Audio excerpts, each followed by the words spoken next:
Welcome to Natural Selection 2. This tutorial will introduce you to basic gameplay. Other tutorials will cover more advanced topics, but this one will be enough to get you started. NS2 is a team-based multiplayer shooter that pits the human marine frontiersman against the animalistic alien Kara. Team sizes range from 4 to 12 players on each side.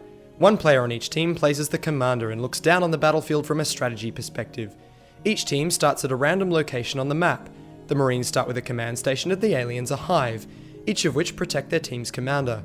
The goal of the game is to eliminate this primary base structure. Throughout each map you will find resource points. Commanders can place structures on these points to collect resources. Each team has a pool of team resources. The commander can spend team resources to drop structures, research upgrades and unlock new weapons, and anything else that affects the team as a whole. Each individual player has their own separate personal resource pool. You can use your personal resources to buy equipment, evolve into new lifeforms, and do anything else that affects you alone. You will also find tech points throughout each map. These are special areas where Marines can build new command stations and aliens can grow new hives. Some special tiers of upgrades can only be unlocked when your team holds more than one of these points. To learn a map and set up your controls in an offline setting, click Training, then Explore mode. Choose a map, then click Explore. This starts a single player game with bases built and all technology unlocked. It will let you learn the map, play with different weapons, view descriptions of structures, try different classes, and even see what it's like to command, all without any enemies to interrupt you.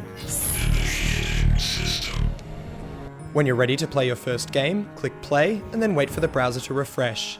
You can filter servers via the bar at the top of the browser. After selecting one, click join. You can also click quick join, which will connect you to a well-populated server with a decent ping. Once you connect, you'll be in the ready room. The ready room is a place where players hang out between games. From the ready room you can join a game in progress by walking through the marine or alien doors. You can also watch the game in progress by walking through a spectate door, or join a random team through the random door. Let's run through the basics of playing as a marine. As a marine you spawn at an infantry portal structure. These structures are vital. Protect them. You can move with the W, A, S and D keys. Press space to jump, left control to crouch, F for a flashlight, and hold down C for a large map. Hold W and shift simultaneously to sprint. Your health and armor are shown in the lower left and minimap in the upper left. Every time you spawn, your primary weapon will be a rifle. Left mouse to fire, right mouse to perform a rifle bash, and R to reload. Press 2 to access your secondary weapon, a pistol. It does very high damage per shot and is accurate to a great range.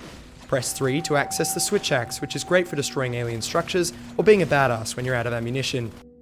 If you are hurt or out of ammunition, you can ask your commander for health or ammo packs by pressing the X key. Your commander will be busy and may be conserving team resources, so they may not always answer your request. If you are near an armory, you can stand close to it to refill all health and ammunition at no cost to your team. At the armory, you can also buy new weapons that your commander has researched. The amount of resources you have available for purchasing weapons is displayed in the lower right of your head-up display, and when in the armory menu, the upper right of the purchase screen. When the Marine commander drops structures, Marines on the ground must build them. The structure will glow blue before construction begins. To build it, stand by it and hold the E key. All Marine structures except the command station require power. Each room has a power point which you can build by holding E. If aliens destroy this power point, the lights and structures in this room will power down and everything will stop working.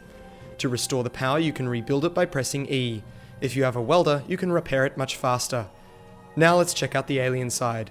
Aliens hatch out of eggs that are generated by the hive. The hive is the glowing structure that is hanging from the ceiling. The alien commander is inside this structure, watching and directing the game from above. You can learn more about being the alien commander in a more advanced tutorial. You will always spawn as a skulk, which sees the world through its mouth. Your health and armor are displayed in the lower left and your ability energy is in the lower right. If you are wounded, you will slowly regenerate. You can also stand near a hive to heal more quickly. To move, use the W, A, S and D keys.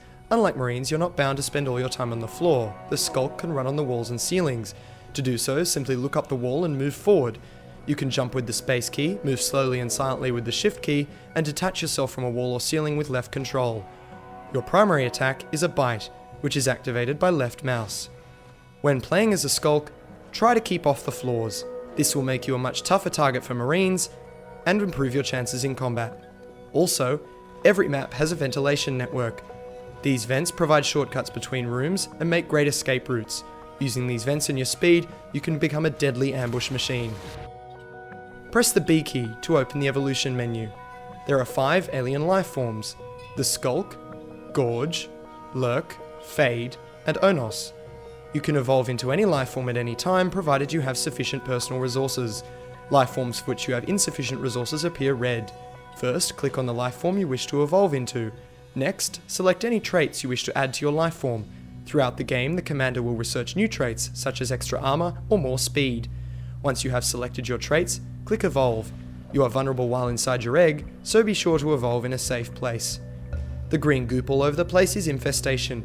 This infestation grows out from cysts, which the commander can link up in chains around the map. All alien structures, except for hives, require infestation to be built. If a cyst chain is destroyed and a patch of infestation no longer connected to a hive, it will start to recede. If a structure is no longer on infestation, it will take damage and ultimately die. Time to close off and recap. Your primary goal as an alien is to destroy all marine command stations. As a marine, your goal is to kill all alien hives. In order to overcome the enemy, your team can build structures, research upgrades, evolve new traits, and acquire new weaponry. The more resource points you control, the more new toys your team will be able to afford, and the greater your edge over the enemy will be. Before you head out for your first battle, remember these tips. A lone marine is a dead marine. Stick together with other marines and look for orders from the commander. As a skulk, use the walls and vents around you to evade, flank, and surprise your enemy. Pay attention to your hive site to coordinate attacks with your teammates. NS2 is a team game. The best teams communicate constantly, and they have the most fun too. Control resource points, defend your base, listen to your commander, find the heart of the enemy threat, and destroy it.